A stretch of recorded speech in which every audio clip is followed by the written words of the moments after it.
que ces deux personnages méritaient que nous leur accordions notre réflexion. Et nous avons intitulé le live de ce jour « Les intellectuels à l'épreuve du tribalisme et des conflits d'appartenance. Les cas du docteur Fridolin Kay et le professeur Nkumvondo. » Non, ce n'est pas à dire que ces deux personnages soient les seuls à nous intéresser ou soient les seuls à être impliqués dans des postures que nous qualifions de postures de replis identitaires ou de tribalisme, mais c'est que ces deux personnages quand même, dont la présence à la fois sur les médias, dans les médias, mais également sur les plateformes, nous aura intéressés. Je voudrais tout de go lever certaines équivoques. Il me semble important de préciser certaines choses. Lorsque nous préparions cette émission, parce que j'ai toute une équipe qui travaille avec moi, j'ai l'un de mes collaborateurs qui m'a dit il fallait ajouter le professeur Baebek, comme pour me signaler que le professeur Baebek est lui aussi de ces intellectuels tribalistes. Il faut peut-être préciser qu'en journée, dans une émission, notamment qui s'est déroulée sur Canal 2, j'ai personnellement suivi le professeur Baebek défendre de manière vigoureuse la cause des Bassa. Est-ce cela le tribalisme? Nous allons le voir. Qu'est-ce que nous reprochons à certains intellectuels? Nous allons le préciser ici. Alors, quelques faux présupposés qu'il faut clarifier. Je vous disais qu'un collaborateur m'a fait remarquer qu'il fallait rajouter le nom du professeur Baebek.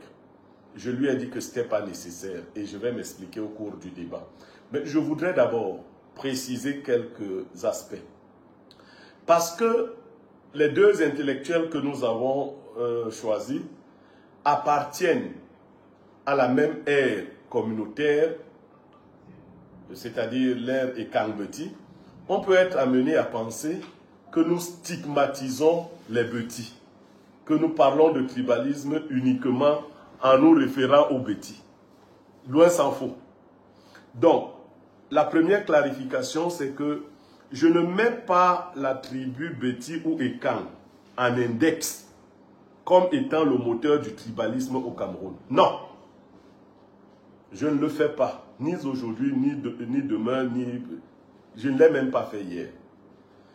Deuxième faux présupposé à clarifier, je ne dis pas non plus qu'il n'y a pas de véritable opposant Beti, opposant au régime actuel, qui est un régime qui est en majorité dirigé par nos frères Beti.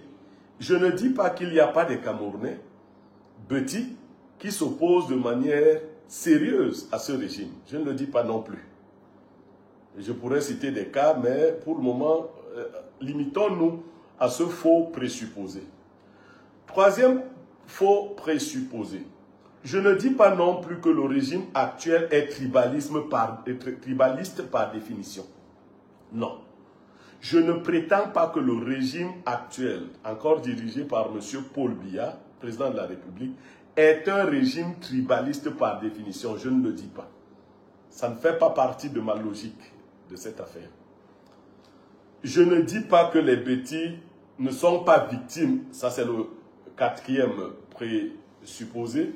Je ne dis pas que les Beti ne sont pas victimes, eux aussi, du tribalisme de la part des autres. Je ne le dis pas non plus. Enfin, je n'invite pas à une fatwa contre les Beti. Quand je l'ai dit, je reviens sur les points qui me semblent importants. Ce que nous appelons tribalisme peut exister de manière tout à fait naturelle chez les individus, mais surtout de manière culturelle.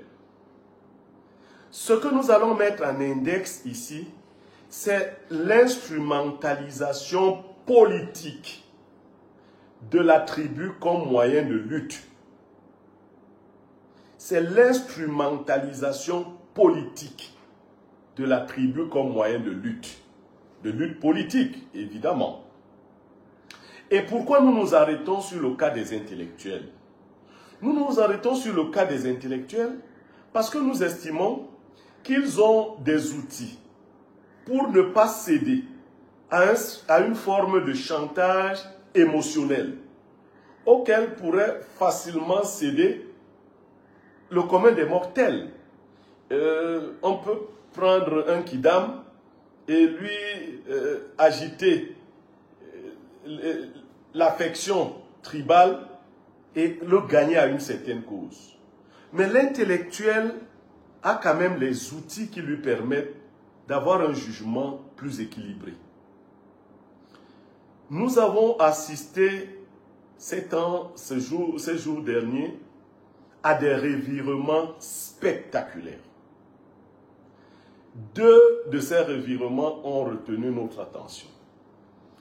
Simultanément, nous allons parler des deux individus, des deux personnes, des mêmes personnalités, le professeur Nkumvondo et le docteur Fridolin Nke. Le plus spectaculaire des deux étant évidemment le docteur Fridolin Nke. Mais parlons simultanément des deux. On pourrait me dire en quoi le professeur Nkumvondo a fait un revirement. Non, le professeur Nkumvondo offre son appareil politique, que nous appelons le Parti Univers, au candidat Akeremouna. Mais dans le même temps, c'est lui qui veut diriger la campagne de Akeremouna, qui veut donner les orientations idéologiques à Akeremouna. Il faut préciser ici que lorsque Akeremouna ou un autre va vers un parti politique, ce n'est pas forcément pour épouser l'idéologie de ce parti politique. Non. On ne peut pas épouser l'idéologie d'un parti politique à quelques jours d'une élection. Ce n'est pas vrai. Parlons de manière sérieuse. On ne peut pas adhérer à un parti politique juste à l'occasion d'une élection.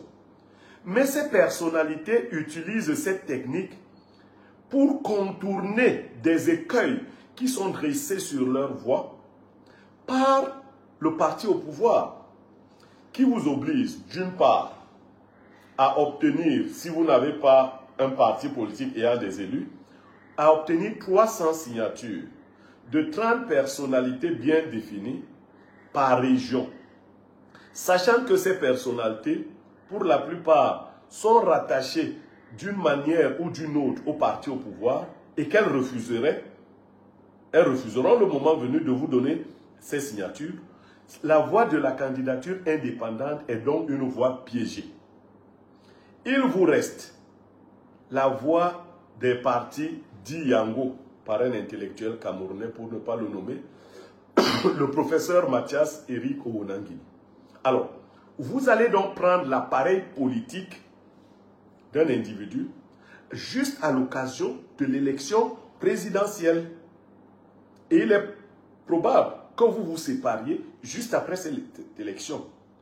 D'où vient-il que parce que vous avez emprunté cet appareil, et quelquefois c'est soumis à des conditionnalités, je ne veux pas en dire plus, mais d'où vient-il que parce que vous avez emprunté cet appareil, qu'on vous contraigne à adopter une certaine ligne, c'est-à-dire, dans le cas d'espèce, le professeur Nkumvondo croit qu'il a le pouvoir d'empêcher le candidat Akeremouna de faire des alliances avec d'autres candidats à l'occasion de l'élection présidentielle. Mais ce n'est pas Nkumvondo qui est candidat. Mais pour le comprendre facilement, si Akeremouna venait à être élu, les Camerounais auraient fait confiance à Akeremouna, pas à Nkumvondo. Et il est possible, on l'a vu en France avec Macron, il est possible qu'après son élection, Akeremouna s'offre à lui-même un appareil politique et se sépare à travers un gentleman agreement avec son collaborateur politique d'avant les élections.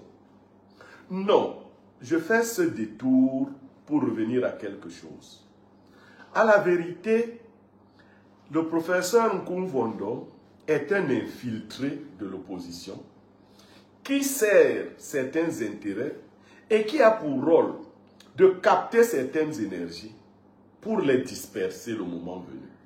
Et il lui a semblé que ce n'était pas de nature à assurer la bonne marche de son plan. Parce qu'une fois que Akeremouna commence à vouloir s'attacher les services ou bien à vouloir faire alliance avec un tel autre, Nkumvondo se rend compte que cette alliance pourrait aller contre les intérêts de ceux qui l'ont envoyé infiltrer l'opposition. Je l'ai suivi aujourd'hui, mais j'étais totalement abasourdi de voir un opposant dire systématiquement que le candidat de l'opposition, qui est présenté comme un des plus importants, Issa Chiroma Bakari, ne pouvait pas avoir réuni tous les PV des différents bureaux de vote et donc ne pouvait pas être au courant d'une victoire quelconque. Cela n'est pas l'objet de notre débat. Mais que ce soit un opposant, vous comprenez les guillemets que je mets, qui soit en train d'avoir totalement la posture d'un RDPciste, cela nous pose problème.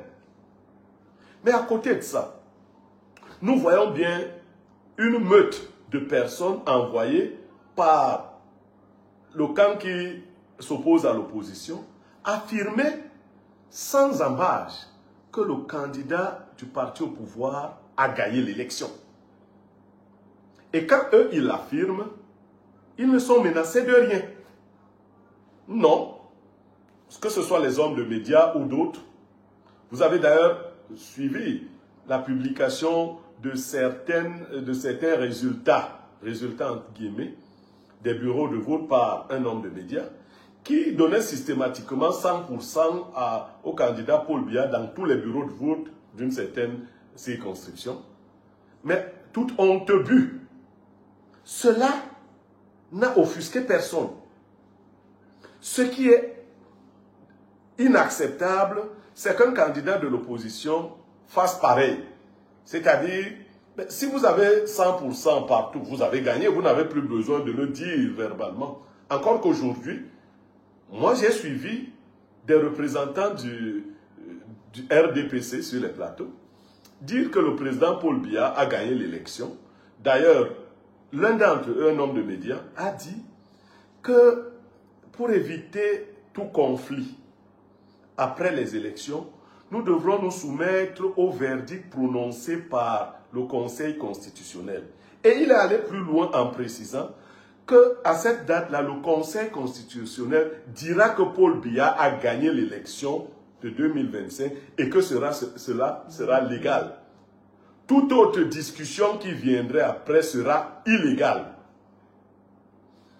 Il n'a été menacé de rien. Sur le même plateau, il a suffi que son copanéliste lui dise que si les choses ne se passent pas de cette façon-là, le peuple pourrait se soulever pour que lui, qui n'a aucun pouvoir, menace le copanéliste d'être poursuivi. Est-ce que nous observons cette politique de 2 poids 2 mesures? Revenons donc à ce qui est notre problématique de ce jour. Pourquoi je pense qu'il y a instrumentalisation ici auprès des intellectuels de la tribu comme moyen de lutte politique et pourquoi je prends les deux cas?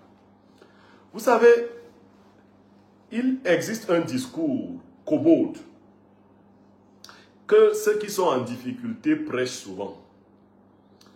Les membres du parti au pouvoir ajustent leur discours aux personnes qui sont en face d'elles, ou d'eux. C'est-à-dire que si vous êtes un individu petit, Fangbeti et Kangbeti, on a tendance à vous dire que si le président Paul Biya n'est plus président du Cameroun, les Bétis vont en pâtir. je tiens à dire que c'est un gros mensonge. C'est de la manipulation pure et simple. Et donc, on dit à certains Betty qu'ils perdraient tous les privilèges si le président Paul Biya n'était plus président de la République. Mais là, je m'adresse d'abord à mes frères Betty, parce que moi, je suis Betty par alliance. Ma maman est une épouse, elle épouse d'un Etone. Mes autres frères sont des Etones, mais je suis même Betty plusieurs fois. J'ai des enfants avec des femmes Betty, ainsi de suite. À mes frères Betty, j'aurais pu m'adresser à vous en Néondo, mais je vais le faire en français. Paul Biya a 92 ans, bientôt en février 93. De vous à moi, Paul Biya viendra à disparaître un jour. Et quand il va disparaître par la force des choses, est-ce que les Betty vont disparaître? Ou alors, mes frères Betty, nous imaginons que quand Paul Biya ne sera pas là, il faudra forcément qu'on mette un Betty pour que les Betty n'aient pas de problème. Est-ce qu'on peut dire que Paul Biya a régné pour les Betty? Non. Ça aussi, c'est un faux présupposé. Paul Biya a eu son règne de 43 ans jusqu'à présent. Il y a eu de l'heure, il y a eu du malheur. Il y a eu des choses bien faites, il y a eu des choses très mal faites. Les Betty ne sont pas comptables de ce que Paul Biya a fait de ses 43 ans de pouvoir. J'irai même plus loin. Même la famille nucléaire de Paul Biya n'est pas comptable de la gestion qu'il a eue de l'État en 43 ans. Donc, je peux tolérer qu'un Kidam cède à une telle manipulation. Mais qu'un intellectuel se retrouve en train de dire que si un Magida gagne l'élection, les Betty sont morts. Mais il faut avoir perdu le sens pour réfléchir ainsi. J'indexe donc en premier lieu le docteur Fridolin Nkeh, dont nous avons admiré la lutte. Nous avons vu le docteur Fridolin Nkeh à l'ouvrage. Quelques-uns d'entre nous avons même estimé des fois qu'il en faisait trop. Moi, je n'ai jamais approuvé le langage du docteur Fridolin Nkeh. Vous vous rappelez, j'ai eu un dernier plateau avec lui, plateau au cours duquel il s'est permis d'insulter la première dame. Il a dit que le Cameroun était géré par 2 paires de seins, ça veut dire 2 femmes, indexant ainsi la première dame et l'épouse du DG de la SNH. C'est des propos que personnellement j'ai trouvé trop osés et même discourtois. Moi je ne parle pas de cette façon-là. Mais ce monsieur qui allait jusqu'à ce point-là finit par vous dire, et ce jour, il faut encore préciser, j'ai acheté auprès de ce monsieur 2 jets d'ouvrages. Mais je ne vais pas vous rappeler ici les titres des ouvrages. Encore le contenu. L'un des ouvrages a pour titre Paul Biya, l'ange du chaos. Et que, quelque temps avant l'élection ou après le vote, le docteur Fridolin Nkeh nous dit: je déteste le régime de Paul Biya, mais je préfère Paul Biya à Issa Tiroma. Si ce n'est pas un repli identitaire, si ce n'est pas un conflit d'appartenance, qu'est-ce que c'est? C'est simplement qu'on a trompé Nkeh en lui disant que le Magida là représente un danger pour les Betty. Mais c'est comment on peut bâtir une nation en parlant et en réfléchissant ainsi? Mes frères Betty, qui peut nous assurer que nous pouvons encore tenir le pouvoir politique au Cameroun pour longtemps en nous basant sur la tribu? Est-ce que c'est la meilleure façon de réfléchir? Si j'avais un conseil à donner aux non-Betty, je leur dirais, pour sortir de cette première phase, qu'aucun Camerounais désirant diriger le Cameroun ne doit mettre en idée que devenu président, il va se venger des Betty. Si un Camerounais réfléchit ainsi, déjà il n'est pas un homme d'État de la stature dont nous avons besoin pour gérer le Cameroun, mais encore, c'est une fausse piste qui ne peut aboutir qu'au chaos. Les Betis ont des qualités comme chaque communauté a des qualités. Si nous devons mettre ici en avant les qualités des Betis, je dirais aux Camerounais que seule l'hospitalité des Betis justifie que personne ne veut détruire ou s'attaquer au clan des Ekang-Beti. Je vous assure. Et même du point de vue stratégique, ce n'est pas intelligent. Mais plus encore, une nation qui veut se bâtir ne se bâtit pas sur les rancœurs, sur la chasse aux sorcières, sur les vengeances. Une nation qui veut se bâtit dans la prospective. J'en viens à la personne du professeur Nkoum-Vondon. Le professeur Nkoum-Vondon, avec lequel nous avons cheminé dans la lutte politique, moi comme acteur de la société civile et des médias, lui comme acteur politique direct et du monde universitaire, j'ai eu l'impression à des moments que j'avais affaire à un Beti qui était un intellectuel débarrassé des œillères. Quand nous échangeons, je ne voyais pas quelqu'un qui défendait la tribu. Je voyais quelqu'un qui défendait le bon sens. Mais je me suis trompé. Je me suis trompé parce que lui aussi s'est laissé prendre au piège d'un gros mensonge. Nous soulignons ce mensonge ici. Biya n'a accordé aucun privilège spécial au clan Ekang-Beti. Et les Ekang-Beti ne sont en rien responsables du bilan de Paul Biya. Je le dis de manière péremptoire. Aucun Ekang-Beti ne devrait donc, par solidarisme primaire, croire qu'il faut défendre à tout prix Paul Biya de peur que quelqu'un d'autre vienne le tuer. Personne ne tuera les Beti. C'est faux. On fait de la manipulation. Pure et simple. Personne ne s'attaquera ni aux Beti, ni même à la famille de Paul Biya. Parce que, stratégiquement, ça n'a aucun sens. Donc, quelqu'un comme Nkoum-Vondon, peut-être pour d'autres raisons, sait-on jamais, peut-être des raisons de carrière, mais il est déjà professeur titulaire. Bon, la carrière aussi, c'est les postes. Peut-être pour des raisons pécuniaires ou autres, mais surtout en agitant la fibre émotionnelle, sentimentale et tribale, on lui aurait dit, viens à la rescousse, les Betis sont en danger. C'est ce que j'ai appelé l'instrumentalisation politique de la tribu. Et j'ai indexé ici des intellectuels. J'ai indexé les intellectuels parce que cette instrumentalisation a cours dans toutes nos tribus, mais elle ratisse large au niveau de la classe moyenne. Je vais vous dire, moi je suis Bassa et spécifiquement du Nyong Ekele. J'ai suivi des gens dire dans le Nyong Ekele, votons Cabral ce tour-ci parce que c'est notre frère. Votons-le quand même. Bien que dans le Nyong Ekele, Cabral ne jouisse plus beaucoup de l'affection de ses frères. Mais ses frères ont estimé, pour certains d'entre eux, qu'ils ne pouvaient pas voter quelqu'un d'autre. Mais il y avait d'autres enfants du Nyong Ekele, hein, peut-être pas.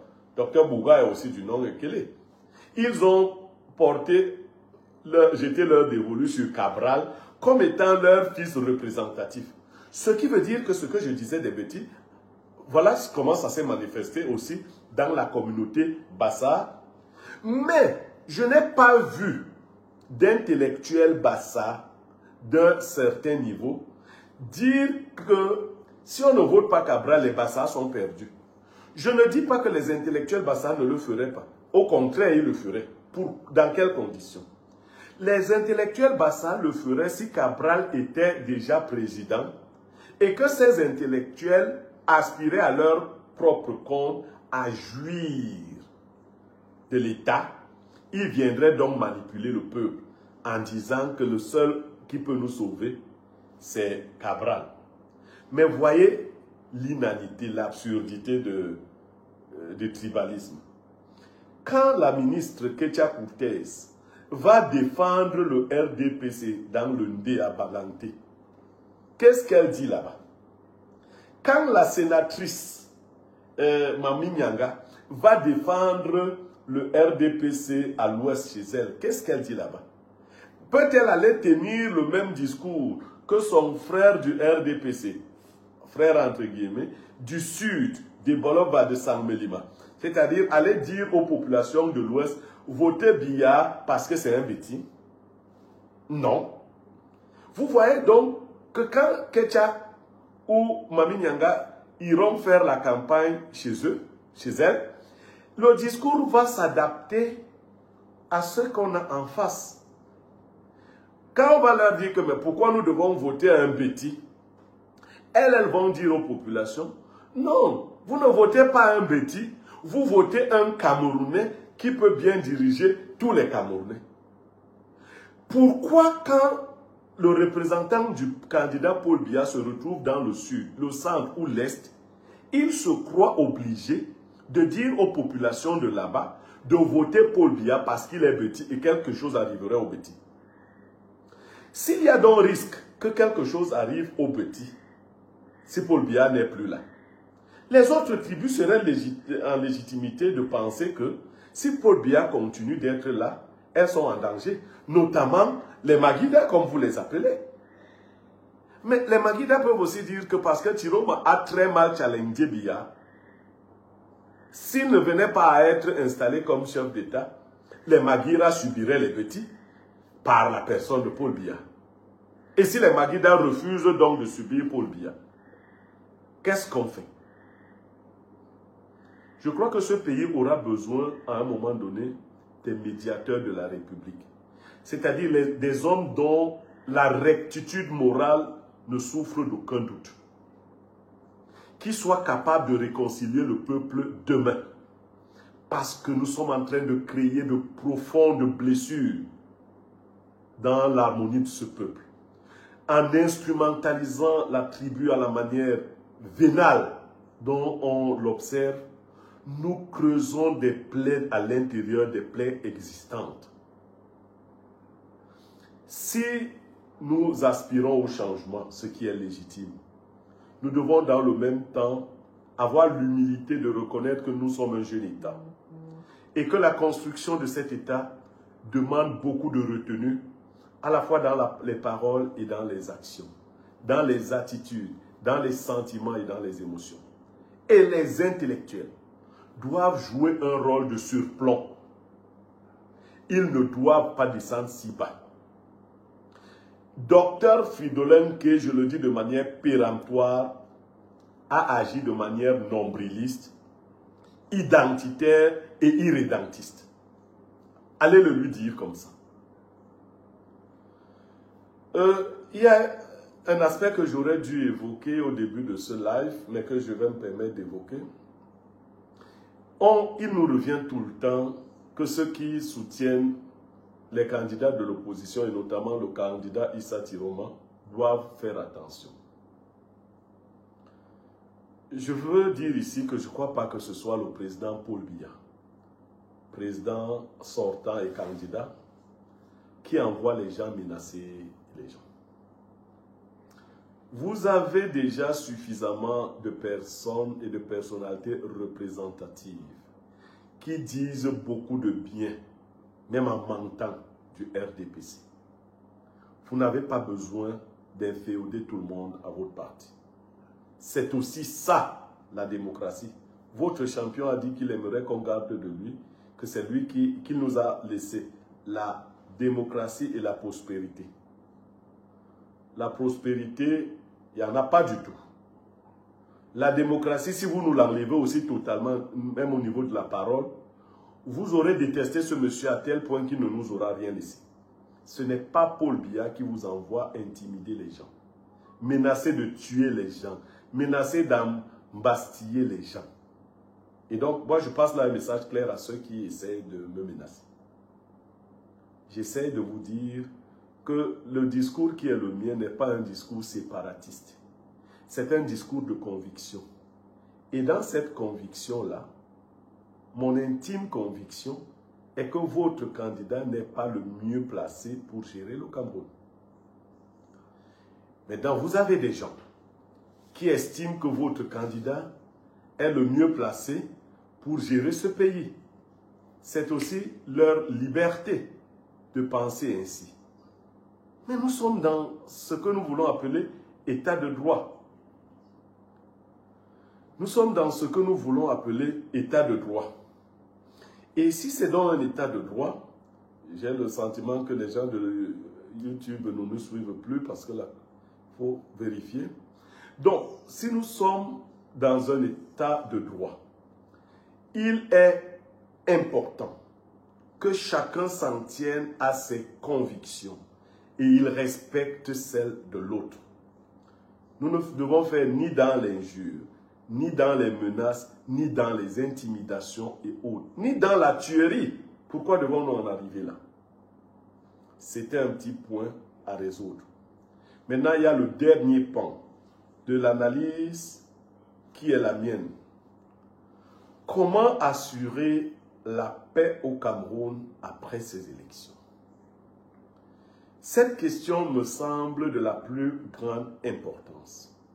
Et je l'aborde aujourd'hui à la suite de certaines interventions que j'ai suivies dans les médias ce jour. Des gens ont fait des tas de propositions, les unes aussi intéressantes que les autres, mais quelques-unes loufoques, quelques-unes empreintes de suffisance et de mépris. Je veux dire, on n'a pas besoin de mépriser qui que ce soit en cette période-ci. C'est un moment important. C'est un moment grave qui se présente à nous. Et ceux qui ont un peu de sagesse doivent anticiper pour qu'on ne dise pas demain que si on avait su. Le Cameroun traverse un moment hyper important, un moment sensible. L'élection de 2025 s'est déroulée dans le calme, dans un calme relatif. Mais quelques heures seulement après le déroulement de cette élection, des phénomènes particuliers ont attiré notre attention. La publication des résultats par bureau de vote s'est faite d'une manière un peu bizarre, donnant pour quelques-uns une primauté au candidat sortant Paul Biya, mais pour d'autres, donnant au candidat du FSNC le dessus sur le candidat Paul Biya. C'est allé dans tous les sens, chacun y allant de ses propres convictions. Malheureusement, la suite des événements ne semble pas aussi heureuse que nous l'aurions souhaité. Le candidat Issa Tiroma s'est déclaré vainqueur de l'élection présidentielle 2025. Personnellement, nous estimons qu'il n'aurait pas dû le faire de cette façon-là. Mais, dans le même temps, même si la faute commune ne crée pas le droit, dans le même temps, les suppôts du candidat du RDPC ont laissé croire que, comme par le passé, le candidat du RDPC avait écrasé littéralement tous les autres candidats. Déclaration contre déclaration. On n'a pas besoin que ce soit le président de la République qui le dise. Mais quand ces plus grands affidés prennent l'espace public et font des déclarations, lorsque les gens agissent de manière très assurée, je ne veux plus citer ici le sulfureux que j'ai cité plusieurs fois, qui prévient, qui menace un candidat, qui lui dit qu'il ira le chercher dans son domicile, les portes de son domicile ne sont pas blindées, ainsi de suite. Lorsque ce monsieur dit que l'opposition représente le coton sport de Garoua, tandis que le candidat du parti au pouvoir représenterait le Real de Madrid, et que s'il y a match entre les deux, on sait qui va gagner. Il ne faut pas plus pour dire qu'il a déclaré de son côté également que le candidat du RDPC avait gagné l'élection. Et ce n'est pas une voix des moindres. Non. Il faut ramener les esprits au sol. Il faut revenir à la bonne et juste raison. Il y a eu une élection. Il y a des remous. Il faudrait que ceux qui sont chargés du processus électoral jusqu'à la proclamation donnent toutes les garanties et les assurances que le processus est tout à fait transparent. Et ces garanties et ces assurances ne sont pas difficiles à obtenir. Il faut que la vérité des urnes s'exprime. Première chose. Deuxième chose, ceux qui ont intégré dans leur tête qu'ils sont tellement habitués au chef d'État actuel et qu'ils n'envisagent pas que le Cameroun, un jour, puisse avoir un autre chef d'État, il faut vous enlever ce genre d'idée de la tête. Le Cameroun aura un jour un autre chef d'État. Il faudra bien vous y faire. Il arrivera un moment où, ça peut être à cette élection, ou plus tard, où Paul Biya ne sera plus le président du Cameroun. Mais le Cameroun ne va pas s'arrêter. Et les institutions ne vont pas s'arrêter non plus.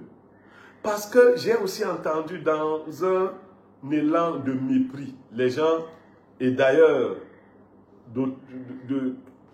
d'excès de suffisance, j'ai entendu des gens dire c'est Clément Atangna qui va lire les résultats. Mais Clément Atangna, c'est le président du Conseil constitutionnel. Mais dans leur arrière-plan mental, ce n'est pas ce qu'ils veulent dire quand ils disent que c'est Clément Atangna qui va lire les résultats. Ils retombent dans cette sauvagerie, dans cet ensauvagement dont nous parlions, qui est un repli identitaire primaire. C'est Clément Atangna qui va lire les résultats comme pour dire que c'est un frère de la tribu de Paul Biya qui va lire les résultats.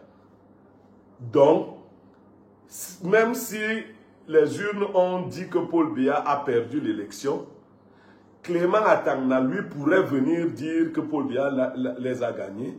Et comme quand il a lu, c'est une parole d'évangile, on va se taire. Mais attendez, ça peut être une parole d'évangile, tout le monde n'est pas croyant. Il y a parmi nous des animistes. Donc les animistes, ils ne vont pas croire. J'espère que vous comprenez le sens de ce que je dis. Si vous estimez que c'est une parole d'évangile, d'accord, mais la parole d'évangile ne tiendra que pour les croyants. Et elle ne tiendra pas pour les animistes et les non-croyants et les mécréants. Et j'aime vous dire qu'il y a beaucoup de mécréants. Donc, si nous voulons bâtir la paix, nous devons avoir des attitudes d'humilité. Nous devons éviter des attitudes provocatrices. Et la provocation, c'est aussi ce que j'ai décrit. Dire à quelqu'un qu'on pourrait le tuer ou l'embastiller parce qu'il n'est pas d'accord avec des résultats que des gens proclament, c'est des attitudes provocatrices. Il faut éviter de faire dans la provocation. Un autre aspect de la paix possible. Lorsque les résultats auront été proclamés, il faudra de part et d'autre éviter les excès de zèle. Les excès de zèle ici peuvent venir d'un camp ou de l'autre, ou des deux. Nous avons observé une militarisation injustifiée de la ville de Garoua et notamment des alentours et du domicile du candidat Issa Tiroma Bakari. Cela, on l'appelle un excès de zèle. Il faut éviter ce genre de choses. Parce que vous pouvez aller creuser quelque chose qui n'existait pas. Vous pouvez artificiellement fabriquer quelque chose qui n'existait pas. Donc, cela, je l'appelle un excès de zèle. Mais également du camp de l'opposition, je ne vois que deux voies. Je vois l'attitude d'un peuple qui ne devrait pas être poussé par qui que ce soit, mais qui, à l'occasion, peut décider de prendre ses responsabilités. Ça signifie ce que ça signifie. Un peuple peut décider à l'occasion de prendre ses responsabilités. Ça s'est souvent vu. On a vu des résultats être proclamés et le peuple les a contestés. Rien ne dépasse la volonté du peuple. Rien alors, mais rien ne dépasse la volonté du peuple. Le peuple a le dernier mot. C'est même cela l'essence de la démocratie. La volonté du peuple. La volonté du peuple s'exprime dans les urnes.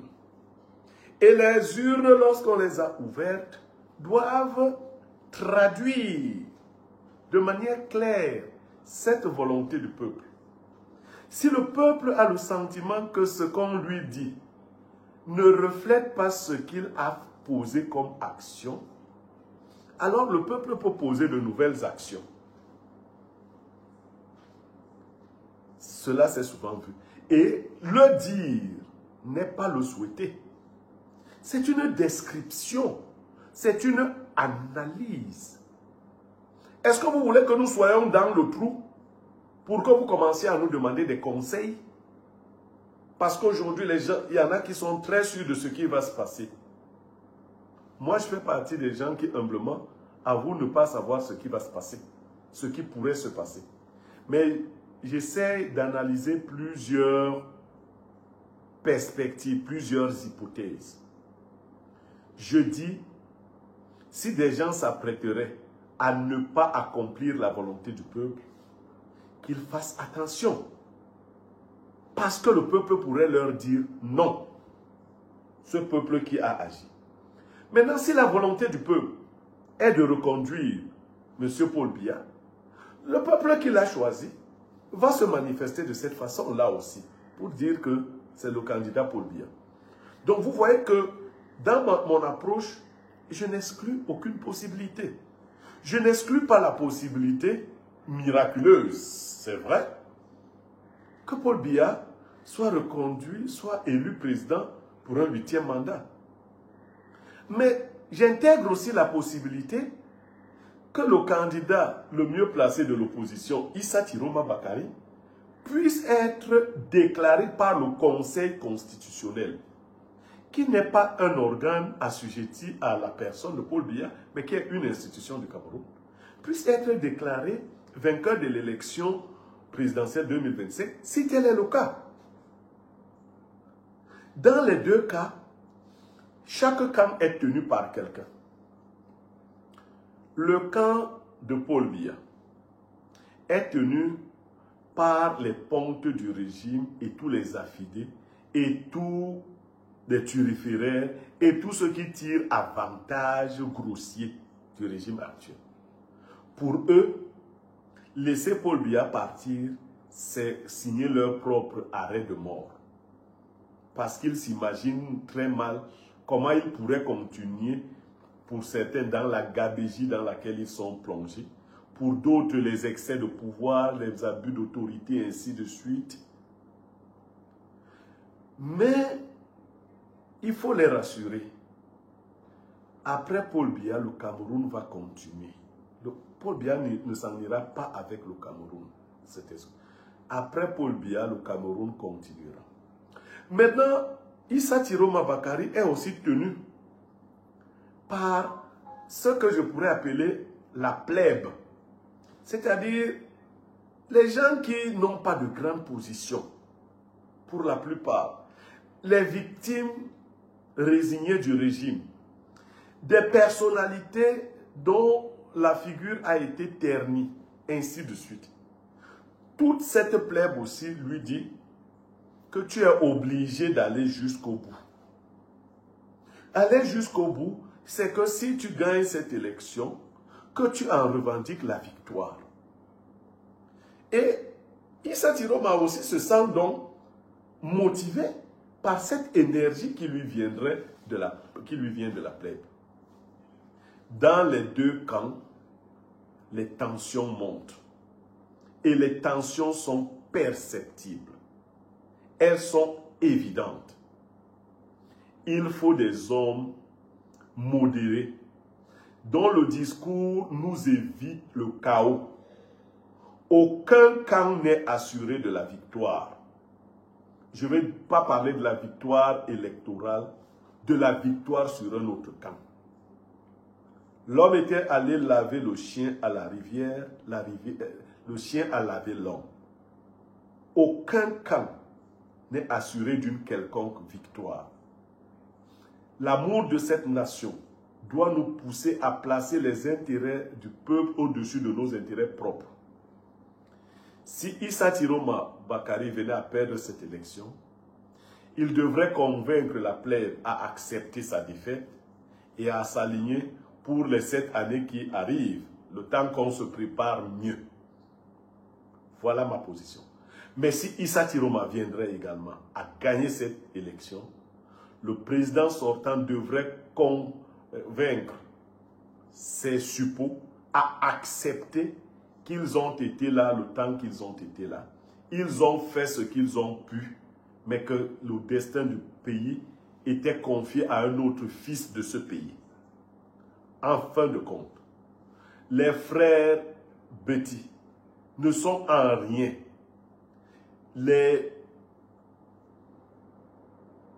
comment je vais le dire? Ils ne sont en rien les instruments d'un camp. Ils ne sont en rien la bête à abattre dans un cas ou dans l'autre. Il n'y a pas de problème Betty après Paul Biya dans ce pays. Les intellectuels de tous bords. Notre rôle est d'éclairer le peuple, d'éclairer nos congénères et nos confrères, et non de les abasourdir, et non de les enfoncer dans des replis identitaires primaires. La nation que nous voulons pour nos enfants et nos petits-enfants demain est une nation qui doit aller au-delà de chaque tribu. Personnellement, je ne vais pas répéter ici les injures dont je fais l'objet de la part des gens de ma communauté, qui estiment que je m'oppose aux gens de ma communauté. Comme quoi, moi je devrais soutenir par exemple Cabral Libi parce qu'il est Bassa. En plus d'être Bassa, nous sommes du même clan, c'est-à-dire des Longones. Je vous assure, en 2018, j'ai soutenu plus que tous ces gens, Cabral Libi. J'ai organisé au sein de la famille Longone une quête pour Cabral Libi. Dès qu'il dit que c'est pas faux, que c'est faux, je cite les noms de ceux qui cotisaient autour de moi. Ceux qui se cotisaient. Cabral sait que j'ai eu pour lui une très grande affection. Ce n'est pas de la haine aujourd'hui. C'est simplement, comme je l'ai dit par le passé, et je l'observe, et je l'ai observé à l'occasion de cette élection, la mollesse de Cabral Libi ne traduit pas la fermeté d'un homme politique d'opposition. J'estime qu'il n'a pas, je ne vais pas dire ce mot-là, nécessaire pour être un vrai opposant. Du coup, lui donner ma voix, c'est comme la donner au RDPC. C'est pour cela que je ne le vote pas. D'ailleurs, vous avez suivi la sortie malheureuse de mon frère à l'occasion de cette élection, où il a dit qu'il était 3e à l'élection présidentielle au vu des PV. Bon, attendez. Donc, le premier à avoir déclaré les résultats de l'élection présidentielle, c'est donc Cabral Libi, parmi les candidats. En disant qu'il était 3e, en logique, on ne peut connaître son rang que si on connaît les rangs de ceux qui viennent avant nous. En le disant, Libi a dit que lui, il connaissait déjà le premier et le deuxième, et que lui, il s'était classé 3e. Proclamer les résultats, ce n'est pas seulement dire qui est le premier. Non, non, je crois que proclamer les résultats, c'est donner le rang des gens. Dans nos salles de classe, moi j'ai été professeur dans les lycées et collèges. Il arrivait que certains professeurs commencent par lire les notes à partir du dernier, en remontant jusqu'au premier. Mais c'était déjà de la proclamation. C'est ça, proclamer. C'est-à-dire que quand Libye commence par le troisième, il proclame les résultats. Il s'arrête là, pourquoi? Pourquoi nous prive-t-il du bonheur de connaître le deuxième et le premier, que lui, il connaît déjà, puisqu'il connaît son rang troisième? Mais personne ne lui en a voulu, parce que dans le non-dit de la déclaration de Cabral, je ne suis pas premier, je ne suis pas président. Je veux dire à l'autre membre de l'opposition, Issa Tiroma, qu'il n'est pas premier, il n'est pas président. Nous sommes deuxième et troisième. Donc, laissons, comme moi j'ai accepté ma défaite, je l'invite à accepter la sienne. Voilà ce qui s'est fait. Et que j'avais annoncé par le passé, dans d'autres directs que j'avais fait. J'avais dit que même s'il venait à gagner l'élection, il ne serait pas prêt à défendre sa victoire. Mais dis pour toi, comme les enfants disent, dis pour toi, laisse Tiroma dire sa part. Tu as dit que tu es troisième. Dans le même ordre, Tiroma peut dire qu'il est premier. Bia peut nous faire le bonheur de dire qu'il est deuxième. Et vous voyez, si chacun choisit son rang comme ça, voilà, ça nous libère. Tout le monde est gagnant. D'ailleurs, deuxième sur 12, c'est pas mauvais. Si chacun se choisit un rang comme ça, puisque Cabral lui-même est content d'être troisième sur 12, pourquoi Bia ne serait pas content d'être deuxième sur 12? Non. Pour être plus rigoureux, plus sérieux, les choses sont allées à volo, les choses sont allées dans tous les sens. Nous devons les recentrer. Je vais me permettre de répondre à quelques questions avant de clôturer, de clore, s'il vous plaît, pardon pour moi, ce direct. Alors, l'une des questions qui est revenue, pourquoi avez-vous évité de citer Meillon, c'est-à-dire Mathias, Eric Ouonangini, parmi les intellectuels? Non, je vais vous dire, pour les avoir côtoyés tous, Meillon n'est pas dans le RDPC, et ça je l'affirme, par tribalisme. Non. Non et non. Si j'avais parlé d'une autre notion, j'aurais cité Meillon. Mais je vous dis, personne n'a pu dire à Meillon qu'entre dans le RDPC parce que si demain, écoutez mon raisonnement, j'ai dit ici, on a dit Anké, que sauve les bêtis. On a dit que si... Non, Meillon est bassa par sa mère. Si on l'attaque chez les bêtis, il va dire que je vais à Pouma. Le petit frère de Meillon porte un nom bassa, il travaille à la SIC. Lui porte... Donc Meillon aurait aussi pu porter un nom. Non. Meillon est dans le RDPC pour d'autres raisons. Ce n'est pas elle que j'évoquais aussi. Ça peut être des conflits de classe. Meillon, par exemple, on peut lui avoir dit que ton père a servi ce système toute sa vie. Et donc, ne crois pas que toi, tu peux t'opposer au système. Ça, ce n'est pas du tribalisme. C'est ainsi que les enfants de Jean Kuete sont obligés de servir le système alors que Jean Kuete n'est pas bêtis. Les enfants de Joseph Oona, pour quelques-uns, peuvent donc être contraints de servir le RDPC, non pas parce que c'est l'affaire des bêtis, mais c'est parce qu'ils croient qu'ils sont redevables au RDPC de par leur patronyme. Voilà. Que pensez-vous d'un candidat qui n'aborde pas les questions géopolitiques? Non. J'ai dit personnellement à l'occasion de cette élection qu'elle était une élection pour ma part de transition. Ce que j'attendais des candidats n'était pas le caractère trop savant de leur programme, mais c'était des points précis. Parce que même Tiroma, que nous disons vouloir comme chef d'État, nous le voulons comme président de transition. Nous ne voulons pas Tiroma comme président éternel du Cameroun. Nous disons non. Nous disons que Tiroma, s'il devenait président, ce serait pour remettre à plat les institutions, corriger les aspérités du code électoral, remettre le Cameroun sur les rails de la démocratie. C'est son rôle.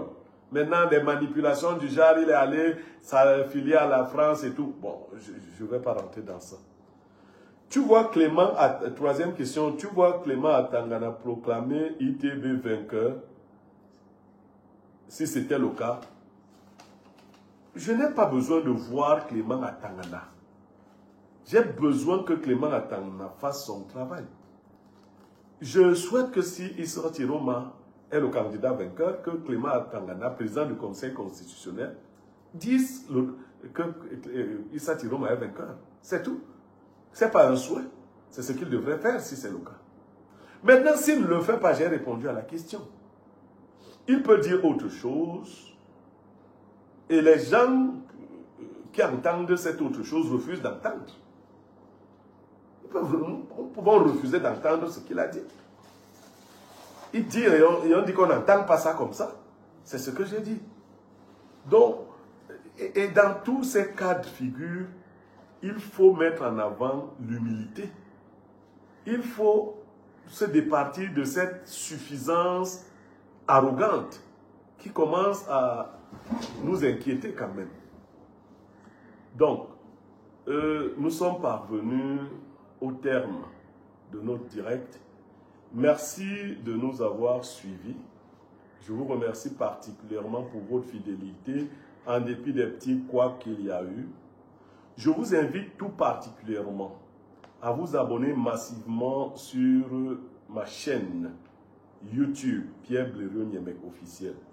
Je veux croire qu'à la fin de cet échange, tous ceux qui sont sur Facebook vont basculer également sur notre chaîne YouTube Pierre Blériot Niemek officiel. Le lien est également sur Facebook. Faites-le pour encourager cette jeune chaîne qui vient juste d'être lancée. Et pour que nous continuions, vous savez, en semaine, je transmets les sagesses du jour, je transmets les leçons de vie. On va continuer d'enrichir cette chaîne YouTube en attendant un projet plus important qui est en gestation. Je ne vais pas vous quitter. Ni aujourd'hui, ni demain qui arrive là. Nous sommes encore ensemble. Je tire ma force de vous. Peut-être certains, je vais sortir par ça, hein, estiment que Bansinke nous a déçus. Niemek aussi un jour va nous décevoir. Je vais vous dire que ce n'est pas faute d'avoir reçu des propositions que je ne vous ai pas encore reçues. Et je ne suis pas avec vous pour vous faire plaisir. C'est mon âme qui m'oblige à être comme je suis. Je ne le fais pas pour que vous soyez reconnaissant vis-à-vis de mon attitude, de mon... Non. Je le fais pour me sentir bien, moi-même. L'éducation que j'ai reçue, c'est celle de soutenir la vérité. Je le fais donc simplement pour me sentir bien. Et je sais que ceux qui me suivent vraiment, j'ai aussi quelques personnes qui me brocadent, mais ceux qui me suivent vraiment ont ressenti cela. La différence fondamentale entre un individu comme Nke et moi, c'est que Nke, c'est par révolte, par frustration qu'il est devenu opposant. On s'est attaqué à sa carrière, on a fait ceci, on a fait cela. Il s'est donc fâché. Et quand quelqu'un devient opposant à la suite d'une émotion ou d'un sentiment, il est normal que si ce sentiment baisse, qu'il change. Moi, je n'ai aucune frustration. Je ne veux pas souvent parler de moi. Moi, je n'ai jamais travaillé dans la fonction publique camerounaise. Je n'ai jamais gagné un salaire. Jamais je n'ai gagné un salaire de la fonction publique camerounaise. Du coup, je n'ai pas été... Je ne sais pas si... Mais je ne m'en sors pas mal, hein. Je ne m'en sors pas mal. Je ne veux pas... Je ne suis pas exhibitionniste comme quelques-uns qui aiment afficher la maison, les voitures. Je me suis toujours battu seul. Et c'est ce que j'essaie de diffuser. Donc il n'y a pas de risque que je me sente frustré. Même si vous, le peuple, vous faites volte-face de main, moi je ne serai pas frustré. Parce que je ne fais pas ça pour vous. Je fais ça pour me sentir bien moi-même. Et je n'ai pour seul juge que ma conscience. Et certainement un petit nombre de gens sages et éclairés. Le reste, je me console de la vie des êtres humains, chacun étant libre de faire ce qu'il fait, ce qu'il veut. Je souhaite au Cameroun des jours heureux, la paix, la prospérité. Je nous souhaite une fin de processus électoral apaisé, mais surtout juste. Très bonne soirée à vous tous.